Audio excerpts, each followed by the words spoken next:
Well, UMass brings in new offensive coordinator Shane Montgomery. He most recently was an analyst at East Carolina, but served as an OC at Buffalo, James Madison, and Charlotte, among others. Can you tell us a little bit about Coach Montgomery's offensive scheme and what we can expect here in 2024? Yeah, I think Montgomery's scheme has a lot of similarities to previous offense coordinator Steve Casula. A lot of short passing game, getting to the sidelines, swing passes, screens, stuff like that. You saw a lot of that in the spring game and over practices. A little more vertical deep shots from the receiving core, which you didn't see a ton of with Casula. And then the biggest difference coming in with Shane Montgomery is the run game is going to be very different. It's less of like a zone run scheme, and getting guys to the outside, getting your blockers on the move, and it's more of like a gap scheme where you're kind of in between the tackles, and it's a similar offense in a lot of ways, but I think the run game is going to be the most different. But I think there's a lot of trick plays that I saw over spring, some Andy Reid Chiefs type of plays that he might be sprucing in there. So there might be some fun stuff as well. I think Shane Montgomery's going to have some fun with it. And, every time I've talked to Don Brown, he's raved about how he loves how Shane Montgomery's taking over this offense. So I think it'll be a good one to watch, and a lot of similarities to last year where he's utilizing the strength of his players. They've got a lot of players over there with the Minutemen that have their specific skill sets, and Casula tried to do that and use them to the best of his ability. And I think Shane Montgomery is going to do a similar thing. Let's get to the position where it all starts on offense. That's the quarterback. They returned last year's starter in Tyson Pumachan, as well as Ahmad Haston, and they bring in Ryan Jankowski over from Akron. How did that quarterback room look and shape up in the spring? Yeah, so over the spring, Tyson Pumachan didn't really get to play. He's banged up last year. Got banged up, I believe, in the second or third game of the season against Auburn. I believe it was the second game of the season, and it just really was never the same. And he came back, played here and there. It just wasn't really exactly him. I think it was a knee injury, something with one of his legs. We never really got specific clearance of exactly what it was, but he's been dealing with that. So he didn't really play all spring. He's been working out, been with the team, but hasn't been on the field, padded up, all that. So over the spring, it's been Ahmad Haston really working with the ones, getting those reps and working as QB1. So he'll look to be the backup, but Don Brown definitely mentioned every time we had a press conference with him, every time I got to talk to Don Brown, it was Tyson Pumachan as quarterback one. There's no question. No one else is challenging him for that position as of yet, and it seems to be that way still. So Ahmad Haston has a great ability to make plays and got even in a game or two last year. So he's got that experience in this offense, which again has a new offensive coordinator, so a little different, but with similar players. And like you said, Ryan Jankowski comes in. They even brought AJ Hairston in. Both those guys made some plays over the spring, but weren't necessarily super consistent over the course of the spring, and had some fluke plays where maybe you were looking for a little bit more consistency. So I think it'll be Tyson as a quarterback one, like Don Brown keeps saying, and overall it'll be a solid unit where they can get some production if they're backups out of their backups if they need. And I think Ahmad Haston being that QB2 where he's had a year under his belt and now had a whole spring where he got to practice with the ones, he'll be set up in case of injury. Can you tell us a little bit about the style of quarterback Ahmad Haston is for folks maybe not familiar with his game? Yeah, I'd say he's your prototypical dual threat quarterback, very good with his legs. I believe in the spring game he took a 45-yard read option to the house. He's very much a mobile guy that can do a lot with his legs. Think Kyler Murray, think Lamar Jackson if you're thinking NFL terms. He's very good to get out of the pocket, get him on the move and throwing on the run. He's got a strong arm as well. I think his main flaw is maybe working on that comfortability in the pocket and working in scheme and maybe getting those shots over the middle and deep balls. But he's definitely got that big playability, that splash playability where you're looking for a guy to make plays for you. He's that guy. It's just the consistency aspect and the pocket presence is maybe something that he can still work on. But as a quarterback too, someone that can come in and really take the top off of defense and keep them on their toes. It's definitely something that is an asset for the Minutemen to have as the QB too, especially if Tyson, might not be that guy. I mean, Tyson coming in was more of that dual threat, but coming off an injury, we didn't really see as much of him in the run game. And, Ahmad Hassan is that guy where he can really get on the move and really, break tackles, extend plays, extend throws, everything like that. So he's very much a dual threat, but has the capability to throw down the field as well. Moving on to the running game, which was a strength of the 2023 team, but recently suffered some big isn't even a good enough word for it. Huge losses in Kayron Lynch-Adams and second leading rusher Gabe Duazier into the transfer portal. What can you share with us about that situation? Yeah, like you mentioned, it was probably the strongest point of the team in 2023. I mean, you had two guys that were dynamic runners, and Kayron Lynch-Adams, obviously moving on to Michigan State now, he got his starting job somewhere else, and he's set up for success. But there's a lot of big shoes to fill there. It's a huge loss, and you got a new offense coordinator, so maybe they got some running backs now that they might think fit their scheme a little bit better, and maybe that's why they were tempted to move on, meaning Lynch-Adams and Duazier, but it's definitely going to be some big shoes to fill. They got some new guys coming in though, and even Don Brown after the spring game was saying there were two more guys that they were looking at. He didn't give names, didn't give anything, but he said that they're looking to get two more guys, and he said they'll play to their schemes. If it's a big guy and it's a power running back, they'll play to his strengths, and if it's more of an outside runner with some speed and electricity, they'll go to that. So it's definitely some big shoes to fill, and like I said, it's the strongest point of the team probably from 2023. So you're gonna see some guys that probably haven't been getting a lot of playing time anywhere or even at UMass gonna really need to step up and really look to improve a lot over this course of the offseason and going into the fall. So they do return Jalen John and others, and also bring in Cookie Disidero from Tulsa. How did that group look this spring? Yeah, over the course of the spring, it was really Cookie Desiderio was getting the bulk of the carries. I believe in the spring game he got, I would say, 95% of the work in the backfield. Now, that was also because Jalen John was banged up.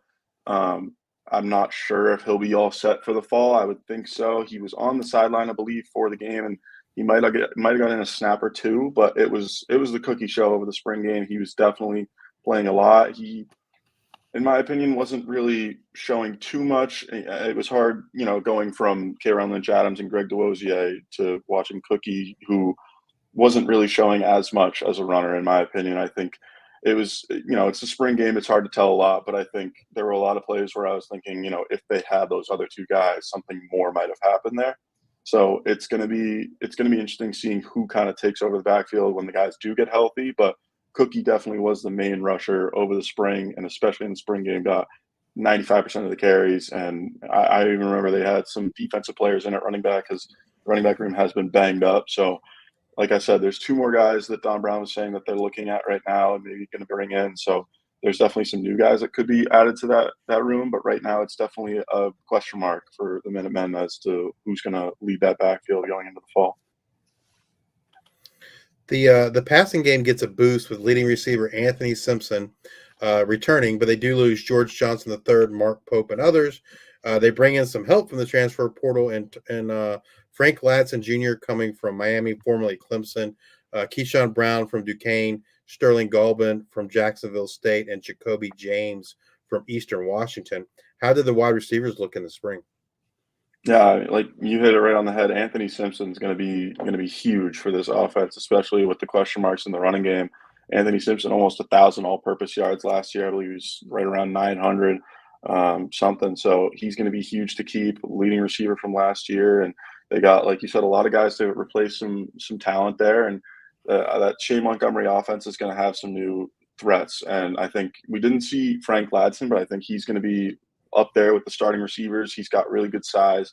Big guy, I believe 6'3", 6'4", can really get over the top, deep threat, a lot of speed and physicality at the catch point. So he'll be a guy to look for. Keyshawn Brown, you mentioned, quick. I believe he's the opposite of Frank Ladson. I know he was 5'8", 150, but a quick guy, lightning quick, like lightning in a bottle.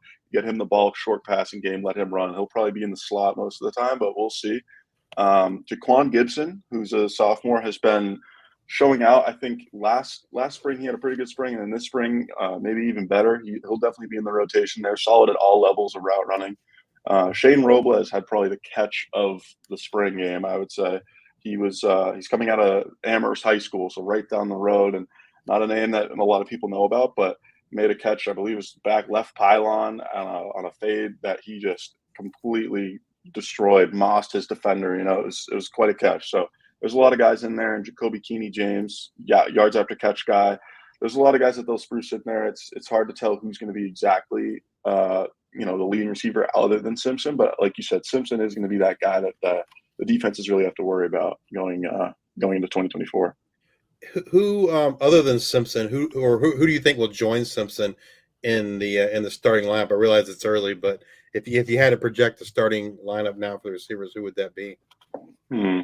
I'd say Simpson's obviously going to be there. I'd say if Frank Ladson can get healthy, I'd say he would be a guy that the Minutemen last year, their big thing was, I think Simpson might have been the tallest receiver on the team at 6 foot.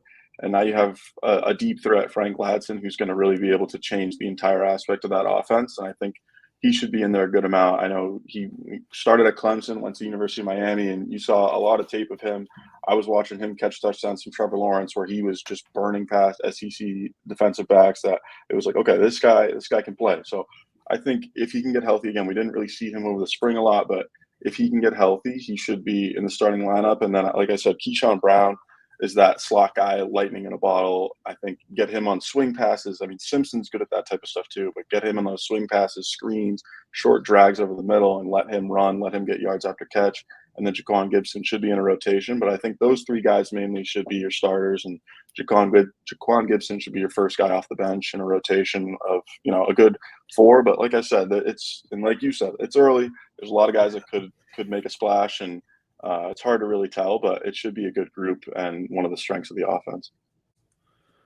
We've heard that UMass has big plans in this offense for the tight end. They lose Gino Campiotti to graduation, but bring in former San Jose State Spartan Dominic Mazzotti. How did he look this spring, and what can we expect from him in 2024?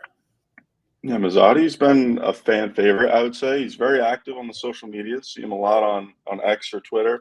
And I've even seen him. I've been covering some of the other teams here at UMass. I've seen him at some other games. He's always showing up and supporting the school. So I think he's happy to be at UMass. He's definitely a guy that seems excited. He should be tight end 1 at the beginning of the fall. Good blocker, good route running, good hands.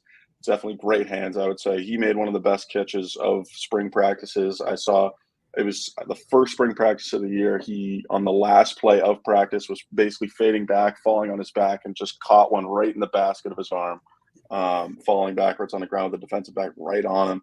Great at finding the soft spot in zone coverage. I don't want to compare him to like a Travis Kelce, but like kind of that type of thing where you're running zone, he's going to find the soft spot and get there, and he's got the hands to make plays, and then got the yards after catch ability to break some tackles and maybe take one of the house here and there. But yeah, he's definitely a guy that should be tight end 1, and the loss of Campiotti, like you mentioned, is going to be huge if they can't have some production at that tight end room. I think he's someone that's going to give you guys a lot of production there at tight end. Going over to the offensive line, you guys lose 3 of 5 starters and 2 of the top backups. What did the Minutemen do this offseason to kind of shore up this offensive line, and how do they look in the spring? Yeah, I think honestly the offensive line, if not the wide receivers, was probably the most productive portal aspect of the team that they had. Like they did a lot in the portal to make some pickups. They knew they lost some starters, made some impactful pickups that are definitely going to start in the upcoming year. Braden Romy and Luke Payton, both transfers, seem to be the starting tackles. Romy's another guy that has been very active on social media with the whole NIL thing. He's been out there talking about getting the calzones downtown, everything like that. He's definitely a fan favorite as of now, and he'll be starting at I believe left tackle. Ethan Mottinger is a guy that's been around, and he'll be playing guard, great downfield run blocking. And then Josh Atwood, starting center, is going to be maybe the biggest leader out of this offense besides Tyson Pumachan. He's been here for years now. And, the center of the offensive line, calling out those blitz coverages, everything that you need out of a center, he's going to do it. Don Brown's a defensive guy, but if I had to say his favorite player not on defense, it would be Josh Atwood. He raves about him all the time. I think he's going to be huge at making sure that all these guys are on the same page. Everybody knows what they're doing, knows their job, and has the best technique to do so. So I think the offensive line is going to be a strength for this offense. I think that overall it's a good unit, and they brought in some good transfers that are going to make a lot of plays and make this unit keep Tyson protected, which he got banged up last year. They're going to need some protection for him, and I think that the Minutemen did a good job at finding those guys in the portal. If you had to pick an offensive player to have a breakout type season here in 2024, who would that be?